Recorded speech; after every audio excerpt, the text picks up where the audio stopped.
देखिए, ये जानकारी आ रही है कि जो नेपाल का पोखरा है वहां से ATR 72 जो यात्री एयरलाइंस है नेपाल में, वहां से ये एक छोटा विमान उड़ा था काठमांडू के लिए। और सुबह ये मिसिंग इसके होने की रिपोर्ट्स आ रही है। जो वहां पर जो एयर ट्रैफिक कंट्रोल है ATC, उससे इस एयरक्राफ्ट का संपर्क टूट गया है।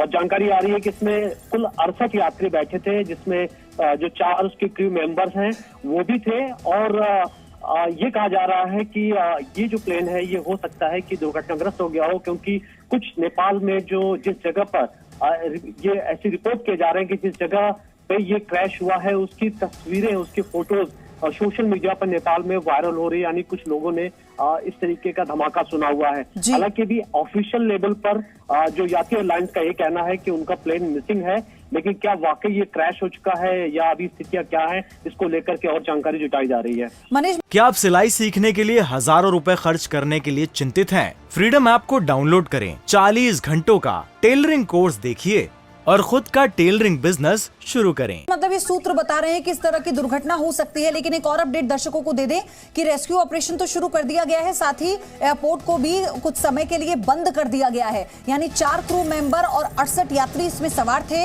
और पोखरा रनवे पर विमान क्रैश होने की फिलहाल ये खबर आई है, जैसा मेरे सहयोगी मनीष बता रहे हैं।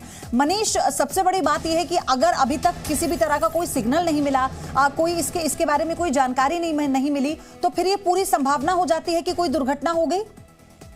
देखिए, जैसा कि जानकारी आ रही है कि ये माना जा रहा है कि प्लेन दुर्घटना का शिकार हो गया है और इसको लेकर के नेपाल में बड़े पैमाने पर रेस्क्यू ऑपरेशन की भी वहां पर टीमें भेजी जा रही हैं। क्योंकि अगर आप देखें पोखरा, अक्सर यहाँ पर एक्सीडेंट की खबरें आती हैं, क्योंकि ये कोई भी एरोप्लेन के लिए लैंड करने के लिए पोखरा बहुत ही चैलेंजिंग माना जाता है।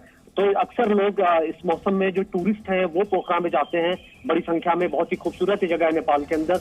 और ऐसी स्थिति में ये माना जा रहा है कि जो प्लेन जिसके बारे में कहा जा रहा है कि ये प्लेन एक्सीडेंट का शिकार हुआ है, चूंकि तमाम उसके वीडियो सामने आने लगे हैं प्लेन के, तो ये माना जा रहा है कि प्लेन एक्सीडेंट हो चुका है। लेकिन जाहिर तौर पर नेपाल सरकार की तरफ से चूंकि स्टेटमेंट नहीं आया है, लेकिन यही कहा जा रहा है कि इसमें कुल 68 यात्री हैं, जिसमें कई फैमिलीज भी हैं।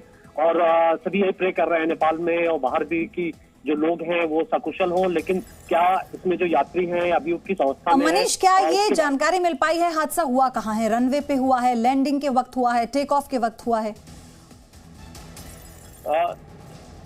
देखिए, ये कहा जा रहा है कि ये पोखरा में ही क्रैश हुआ है। वहां पर 2 एयरपोर्ट है, ओल्ड एयरपोर्ट है और पोखरा इंटरनेशनल एयरपोर्ट है। उन दोनों के बीच में ये प्लेन क्रैश हुआ है। तो पोखरा जो सिटी है, जो पोखरा मेन टूरिस्ट हब है, उसी सिटी के अंदर ये क्रैश हुआ है। तो ये अभी जानकारी हमें सामने अभी मिली है जी। और अभी और क्या इंफॉर्मेशन कुछ और आपको मिल पा रही है यात्रियों को लेकर? क्योंकि जानकारी ये भी आ रही थी, जो सूत्र बता रहे हैं कि रेस्क्यू ऑपरेशन शुरू हो गया है। जी हाँ, बिल्कुल, रेस्क्यू ऑपरेशन शुरू हो चुका है। और पोखरा के अंदर जो कई लोग हैं उन्होंने आसमान में दूर तक जलती हुई और धुएं के गुबार देखे हैं और लोग उसके वीडियोस और फोटोज भी शेयर कर रहे हैं। तो ये लगभग तय है कि ये प्लेन दुर्घटनाग्रस्त हो चुका है। और चूंकि पोखरा के अंदर, सिटी के अंदर एक्सीडेंट की बातें बताई जा रही है, तो ऐसी स्थिति में जो रेस्क्यू ऑपरेशन है उसको उसमें ज्यादा देरी नहीं हुई है, क्योंकि तुरंत वहां टीमें पहुंचनी शुरू हो गई है। लेकिन अक्सर देखा जाता है कि पोखरा के बाहर जब एक्सीडेंट होते हैं तो प्लेन को ढूंढना काफी मुश्किल होता है। तो ऐसी स्थिति फिलहाल नहीं है और इसीलिए सभी उम्मीद कर रहे हैं कि शायद, क्योंकि ये बिल्कुल सिटी के अंदर एक क्रैश हुआ है, तो ऐसी संभावना है कि कुछ लोगों को बचा लिया जाए। लेकिन फिलहाल अभी इस बारे में वहां पर सरकार की तरफ से कुछ नहीं कहा जा रहा है। यही कहा जा रहा है कि सुबह के टाइम करीब 8-9 बजे के टाइम ये जो प्लेन है ये क्रैश हुआ है। मनीष, क्योंकि अगर जिस तरह से आप बता रहे हैं दुर्घटना, ये तस्वीरें भी आ गई हैं शायद मनीष, जिसका आप जिक्र कर रहे थे। देखिए, धुएं का गुबार, ये तस्वीरें हम आपको दिखा रहे हैं। जिस यात्री विमान के दुर्घटनाग्रस्त होने की खबर आ रही थी वो तस्वीरें आ चुकी है। रेस्क्यू टीम मौके पर है, स्थानीय लोग भी मौके पर हैं, जिन्होंने ये जानकारी दी, जिन्होंने सबसे पहले देखा कि कोई आवाज हुई है और धमाका हुआ है। इसकी जानकारी मिलने के बाद रेस्क्यू टीम मौके पर पहुंची, बड़ी संख्या में लोग भी वहां पर हैं। मनीष, ये तस्वीरें तो बता रही हैं बहुत बड़ा हादसा है, क्योंकि मुझे लगता है कि जो उस प्लेन के पार्ट्स भी हैं वो नजर नहीं आ रहे, इतना ज्यादा धुआं है। जी हाँ, बिल्कुल, काफी ज्यादा धुआं है, काफी बड़ी लपटें हैं और इसका मतलब यही है कि प्लेन किसी चीज से हिट हुआ है।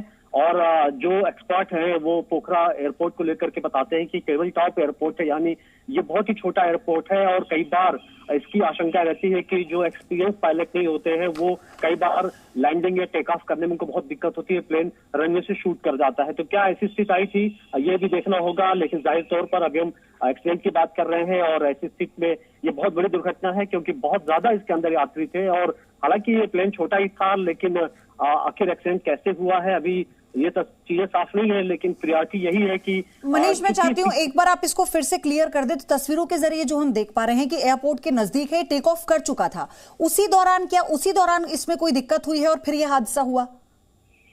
जी हाँ, जो रिपोर्ट आ रही है कि ये प्लेन जो पोखरा में जो ओल्ड एयरपोर्ट है वहां से ये टेक ऑफ किया था। इसमें ये यात्री एयरलाइंस का ये एरोप्लेन है और इसके अंदर कुल 64 यात्री हैं प्लस 4 जो क्रू मेंबर यानी टोटल 68 इसमें लोग हैं। और जैसे ही सुबह टेक ऑफ किया है इस जानकारी आई कि प्लेन पास में ही यानी पोखरा के अंदर ही ये दुर्घटनाग्रस्त हो गया है और धमाका काफी दूर तक सुना गया था और लोगों ने उसके पास जाकर के उसकी जो फोटोज है और वीडियोज है बनाने शुरू किए। उसके बाद ये जानकारी सामने आई कि दरअसल ये प्लेन क्रैश हुआ है और उसके बाद वहां पर नेपाल सरकार की तरफ से बड़े पैमाने पर रेस्क्यू टीमें वहां भेजी गई हैं। यही अभी तक जानकारी मिली है और जो वीडियोज आ रहे हैं उससे साफ हो चुका है कि मनीष ये थी एयरलाइंस का विमान था, एक तो ये जानकारी आ चुकी है और जो तस्वीरों में हम देख पा रहे हैं मनीष, यहाँ मतलब ब्लास्ट हो रहा है, उसके दुर्घटनाग्रस्त होने के बावजूद भी उसमें ब्लास्ट हुआ है। लोग आगे जा रहे थे कि वो वहां पर रेस्क्यू में मदद करें, टीम्स भी आगे जा रही थी, लेकिन एक ब्लास्ट होता है फिर वो पीछे आ जाते हैं। मतलब अभी कुछ भी कहना बहुत जल्दबाजी होगी। देखिए ब्लास्ट कई बार इस वजह से भी होता है क्योंकि ऐसे जो प्लेन है काफी ज्यादा फ्यूल लेकर चलते हैं, तो जब भी ये प्लेन इस तरीके से हिट होते हैं, जमीन से लड़ते हैं, तो जो धमाका है या सबसे ज्यादा नुकसान वो जो फ्यूल है उसकी वजह से होता है। और यही वजह है कि जब लोग रेस्क्यू करने के लिए पास जाने वाले थे तभी वहां पर चूंकि आग लगी और उसके बाद ब्लास्ट हुआ होगा, ऐसा माना जा रहा है। लेकिन जिस लेवल पर प्लेन क्षतिग्रस्त हुआ है, जिस लेवल पर आग लगी है और जो सर्वाइव जो वहां पर जो लोग आई विटनेस जिस तरीके से बयान कर रहे हैं उससे ऐसा लगता है कि बहुत जान माल का इसमें नुकसान हुआ होगा क्योंकि पूरी कुछ भी वहां बचा नहीं है। तो अब यही प्रे किया जा रहा है कि जो लोग हैं वो जो प्लेन में बैठे थे वो बचे हो, सकुशल हो, लेकिन क्योंकि अगर रेस्क्यू ऑपरेशन चल रहा है और इससे ज्यादा जानकारी अभी हमारे पास फिलहाल मनीष कितने बजे हुआ होगा हादसा? देखिए सुबह करीब 8 से 9 के बीच ऐसी जानकारी आई है कि जो ATC उससे संपर्क टूट गया था, तो उसी दौरान ये हादसा हुआ होगा, ऐसा माना जा रहा है। एक बार तस्वीरों को और बता दें हम दर्शकों को। मनीष आप बने रहिएगा मेरे साथ, लेकिन आप तस्वीरों को देखेंगे तो समझ पाएंगे कि ये कितना भयानक हादसा है। एक्सक्लूसिव तस्वीरें जी न्यूज आपको दिखा रहा है। दुर्घटनाग्रस्त यात्री विमान जिसमें लगभग 72 यात्री सवार, इसमें 4 क्रू मेंबर भी हैं, लेकिन इन तस्वीरों को देखकर आप अंदाजा लगा पाएंगे कि ये बहुत ही ज्यादा भयंकर हादसा है। बहुत मुश्किल भरा रहने वाला है रेस्क्यू ऑपरेशन, क्योंकि इस वक्त विमान पूरी तरह से जल चुका है।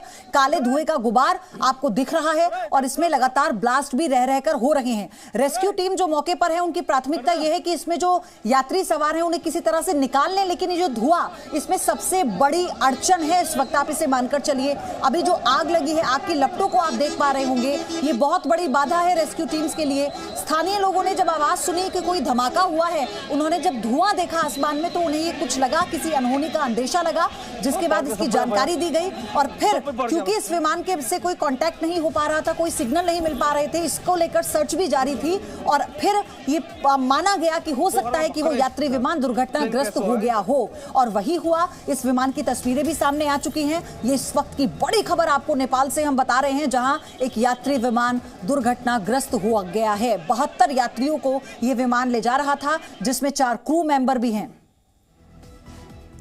मैप के जरिए आप समझिए, पोखरा जो बहुत खूबसूरत जगह मानी जाती है नेपाल की, जहां पर बहुत टूरिस्ट जाते हैं, यहाँ की सुंदर वादियां, यहाँ के रहन सहन और यहाँ के खान पान को लेकर भी ये एक आकर्षण का केंद्र बना हुआ है। अब चूंकि सर्दियों का मौसम है तो यहाँ सैलानियों का जाना बहुत स्वाभाविक है। और ये जो यात्री विमान है ये यहीं पर दुर्घटनाग्रस्त हुआ है, एयरपोर्ट से थोड़ी ही दूरी पर। ये उड़ान भर चुका था, आपको बता दें। और ये कहा जाता है कि जो पोखरा इंटरनेशनल एयरपोर्ट है, यहाँ का जो रनवे है ये सबसे आप मानिए कि सबसे डिफिकल्ट एक उन रनवो में से है जहां पर लैंडिंग और टेक ऑफ में बहुत चुनौतियां होती हैं। अब इसी को लेकर जब सफल लैंडिंग और सफल यहां पर टेक ऑफ होता है, उसके बाद भी यहां पर कई बार ऐसा हमने देखने को मिला है कि जब यहां पर जो प्रैक्टिस सेशन है वो चलते रहते हैं, लेकिन अब ये जो विमान हादसा हुआ है, ये जो यात्री विमान दुर्घटनाग्रस्त हुआ है, ये बहुत बड़ी खबर है और सभी जो यात्री इसमें सवार थे उनके सकुशल बाहर निकल जाने की जो उम्मीद है वो हर कोई कर रहा है। लेकिन तस्वीरें सब कुछ बयां कर रही हैं कितना भयानक ये हादसा हुआ है। इसमें क्या रीजन रहा, अभी टेक्निकल रीजन क्या है कहना बहुत जल्दबाजी होगी, क्योंकि रेस्क्यू टीम्स अभी लोगों को निकाल रही हैं वहां पर। ये बाद में जांच का विषय रहेगा कि एग्जैक्टली क्या हुआ था, ये समझ पाएंगे। लेकिन अभी जो 72 लोग इस विमान में मौजूद हैं उन्हें कैसे निकाला जाए, क्योंकि जो रेस्क्यू टीम और स्थानीय लोग वहां पर मौजूद हैं। आप देखिए कि धुआं कितनी बड़ी अड़चन है, ये बाधा है, आग की लपटें, पहले इस पर काबू पाना है, तब कहीं जाकर जो लोग अंदर फंसे हैं उन्हें निकाला गया होगा। लेकिन आप इन तस्वीरों को देखकर ये अंदाजा लगा सकते हैं कि एक बड़ा नुकसान यहां पर हुआ है, लोगों के लिए भी एक ये बड़ी दुर्घटना है। मनीष लगातार मेरे साथ बने हुए हैं। मनीष, क्योंकि हम ये उम्मीद कर रहे हैं कि सब सुरक्षित हों, लेकिन जो तस्वीरें बता रही हैं वो कुछ और है। बिल्कुल, तस्वीरें बहुत ही भयानक है और हमने कई ऐसे जो क्रैशेस है उसको कवर किए हैं, हम आपके यहाँ बताऊं। और जिस तरीके से तस्वीरें आ रही है इस वक्त और हम अपने स्क्रीन पर देख रहे हैं, वो बहुत होपलेस करने वाली है। जो रेस्क्यू ऑपरेशन में जो लोग लगे होंगे, ऑब्वियस ये है। अगर आप देखें तो पिछले साल भी यहाँ पर नेपाल तारा एयर का एक प्लेन क्रैश हुआ था जिसमें 22 डेड बॉडीज बरामद की गई थी। और हमेशा ही ये काठमांडू से और पोखरा के बीच में जो भी प्लेन वहां पर जाते हैं, लैंड होते हैं, वो हमेशा ही इस तरीके के चैलेंजेस के लिए उनको सामना करना पड़ता है। कई बार वहां पे बहुत क्लाउडी वेदर होते हैं, कई बार वेदर का चैलेंज होता है और अपने आप में पोखरा में प्लेन को लैंड कराना या टेक ऑफ करना भी बड़ा मुश्किल होता है। उन्हीं प्लेन्स को उड़ाने की परमिशन दी जाती है जो पायलट बहुत ही एक्सपीरियंस होते हैं। तो ऑब्वियस है कि यहाँ पर कहीं ना कहीं या तो टेक्निकल फॉल्ट होगा या ह्यूमन एरर होगा, वो जरूर वो जांच का विषय होगा। लेकिन यहाँ पूरे नेपाल के लिए कहें तो बहुत ही दुख की बात है। और पोखरा इंडियन बॉर्डर की भी बहुत ही क्लोज है, तो बहुत भारतीय भी वहाँ घूमने जाते हैं, मैं आपको ये बताऊं, और चाइनीज लोग भी आते हैं। तो एक हब है, टूरिस्ट हब है। अब यहाँ जिस तरीके से सुबह के टाइम ये रिपोर्ट और मनीष, अगर मैं गलत नहीं हूं तो काठमांडू से पोखरा ये वो रूट है और ये दोनों वो स्पॉट हैं जहां सबसे ज्यादा पर्यटक आते हैं। क्योंकि नेपाल की जब बात की जाती है, नेपाल के टूरिज्म की बात की जाती है, तो काठमांडू पोखरा सबसे ज्यादा जहन में आते हैं और यहाँ पर सबसे ज्यादा आना होता है विदेश से भी सैलानियों का।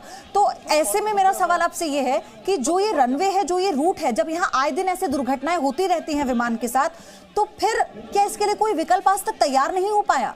देखिए, जो पहाड़ी इलाके होते हैं वहाँ ज्यादा समतल जमीन नहीं होती है, इसलिए एयरपोर्ट छोटे ही बन पाते हैं और ये बड़ी चैलेंज होता है। और यही वजह है कि इसका एक्सटेंशन नहीं किया जा सकता। और ऐसी स्थिति में भारत में भी कई ऐसे एयरपोर्ट, अगर आप देखेंगे तो मैंगलोर एयरपोर्ट है, यहाँ पर भी इसी तरीके का टेबल टॉप रनवे है वहां पर। और एयर इंडिया का प्लेन क्रैश हुआ था एक वक्त में यहाँ 10-12 साल पहले, बहुत बड़ी कैजुअलिटी हुई थी। ठीक उसी तरीके से पोखरा भी है। और ये जिस तरीके से जो भी यहाँ पर इसी वजह से बड़े प्लेन को यहाँ लैंडिंग की परमिशन नहीं दी जाती है, छोटे जो प्लेन होते हैं वही यहाँ पर ऑपरेट करते हैं, क्योंकि कम जगह पर आसानी से लैंड हो जाते हैं। लेकिन उसके बावजूद ये चांसेस रहते हैं कि अगर पायलट ने थोड़ी भी प्लेन की स्पीड को कंट्रोल नहीं किया तो वो ओवर शूट कर जाता है और एक्सीडेंट हो जाते हैं। अब यहाँ पर क्या हुआ होगा ये तो देखिए, जो ये तो कॉकपिट जो बरामद होगा उसके बाद ही सारी चीजें ब्लैक बॉक्स से ही पता चल पाएगी कि क्या वाकई प्रॉब्लम रही होगी।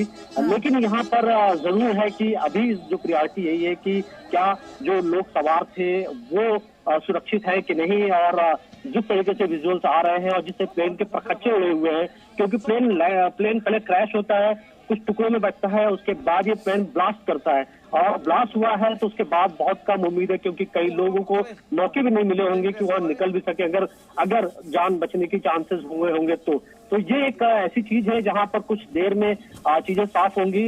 लेकिन सभी प्रे कर रहे हैं, क्योंकि यहाँ पर हम यदि आपको कहें कि इंडियंस भी जाते हैं पोखरा में, तो क्या इस प्लेन के अंदर कोई इंडियंस भी थे, कोई फैमिलीज भी थी, अब ये भी देखना होगा। मनीष, क्या ये पता लग पाया है कि कितने यात्री इसमें घायल हैं या कोई ऐसी अपडेट यात्रियों को लेकर कुछ आ पाई है क्या?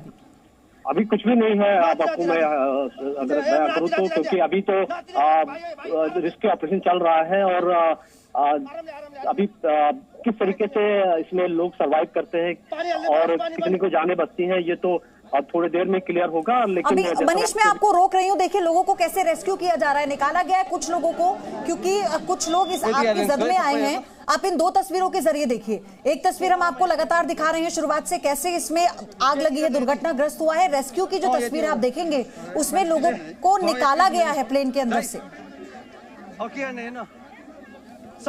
एविएशन एक्सपर्ट डीके पांडे इस वक्त हमारे साथ जुड़ चुके हैं। सर आपका स्वागत है जी न्यूज पर। लेकिन ये बहुत दुखद घटना है, इसे हम कैसे समझे, ये हादसा कैसे हुआ होगा और क्या संभावना आपको लग रही है? जी देखिए, ऐसा है कि जो पोखरा का टेरेन है, वहाँ का जो हिली इलाका है ये, तो ये काफी पॉपुलर लोकेशन है और लोग यहाँ पर टूरिज्म के हिसाब से जाते हैं। लेकिन अभी जो मौसम है वो जो वेस्टर्न डिस्टर्बेंस की वजह से काफी क्लाउडिंग है और जिसकी वजह से वहाँ पर जो है विजिबिलिटी काफी कम ज्यादा होती रहती है। और जिस तेजी से मौसम परिवर्तित होता है वो मतलब एक अपने आप में बहुत ही अनसर्टेन फैक्टर है। ऐसे माहौल में इन्होंने रिस्क क्या लिया है ये थोड़ा सा कहना मुश्किल है, लेकिन निश्चित रूप से ये दुखद घटना है। और मौसम विभाग का जो इस समय चेतावनी होनी चाहिए थी, शायद मुझे लग रहा है इसमें कहीं कुछ कम्युनिकेशन गैप हुआ है। अदरवाइज बहुत कम मौके पॉकेट मिलते हैं जबकि जहाज वहां पोखरा जा सके, अन्यथा ऐसी दशाओं में जहाज को कैंसिल कर दिया जाता है, फ्लाइट कैंसिल कर दी जाती है। लेकिन लगता है कि ये थोड़ा बहुत इन्होंने कॉम्प्रोमाइज करने की कोशिश की जिसकी वजह से हादसा हुआ। अब रही बात ये कि जो 68 जो पैसेंजर्स थे, 68 पैसेंजर और 4 क्रू 72 लोगों की जान की जो है बात है वो जो है बड़ा दुखद है। और हिली टेरेन है, मौसम की जो अनसर्टेनिटी है, ऐसे माहौल में सर शुरुआती जो डिटेल मिली उसमें बताया गया कि ये जो विमान है ये गुम हो गया था, इससे कोई संपर्क नहीं हो पा रहा था। तो जो बात आपने कही कि मौसम एक फैक्टर, क्या ये हो सकता है फिर? नहीं देखिए, मैंने कहा ना हिली टेरेन है, पहाड़ियां हैं, तो पहाड़ी इलाकों में जो है कम्युनिकेशन ब्रेकेज का संभावना बहुत ज्यादा होती है, क्योंकि हमारी जो वीडियो या ऑडियो जो भी है सिग्नल्स जो होते हैं वो लाइन ऑफ साइट के ऊपर काम करते हैं और जो भी कोई रुकावट आती है तो वो फिर उसमें जो है कम्युनिकेशन ब्रेक हो जाता है। तो निश्चित रूप से कम्युनिकेशन ब्रेक हो गया होगा कि जहाज जब अपनी ऊंचाई से, पहाड़ों की जो ऊंचाइयां हैं उसके ऊपर रहेगा तो आवाज मिल जाएगी, लेकिन जो ही उस ऊंचाई से नीचे आएगा तो आवाज जो है वो ब्रेक हो जाएगी। तो वही हुआ है, पहाड़ी के नीचे आया है और कम्युनिकेशन ब्रेक हुआ है। लेकिन हो सकता है कि ये पहाड़ियों टकरा भी गया हो, जिसकी बात से जो है, क्योंकि एकदम से मौसम हुआ, अगर आपको ध्यान हो कि जो हमारे सीटीएस रावत साहब थे उनका भी जो एक्सीडेंट हुआ था तो ऐसे ही माहौल में हुआ था कि वो जो है वहां पर निश्चित रूप से वो डेली अप डाउन करते थे वो लोग जो क्रू थे, लेकिन उसके अनुभव के बावजूद भी वो एक्सीडेंट हुआ, क्योंकि विजिबिलिटी एक ऐसा इंपॉर्टेंट फैक्टर है। और एविएशन तो क्या इसमें ये टेबल टॉप रनवे रीजन है या फिर जो आप जिसका जिक्र कर रहे हैं, जिस पर हम जो बात कर रहे हैं वो रीजन जो है? वो छोटा जहाज है और छोटे रनवे पर लैंड कर सकता है और निश्चित रूप से इसमें नेविगेशनल एड्स की जो रिक्वायरमेंट है वो छोटे रनवे में ये सब चीजें जो है थोड़ा सीमित होती हैं। क्या आप सिलाई सीखने के लिए हजारों रुपए खर्च करने के लिए चिंतित हैं? फ्रीडम ऐप को डाउनलोड करें, 40 घंटों का टेलरिंग कोर्स देखिए और खुद का टेलरिंग बिजनेस शुरू करें।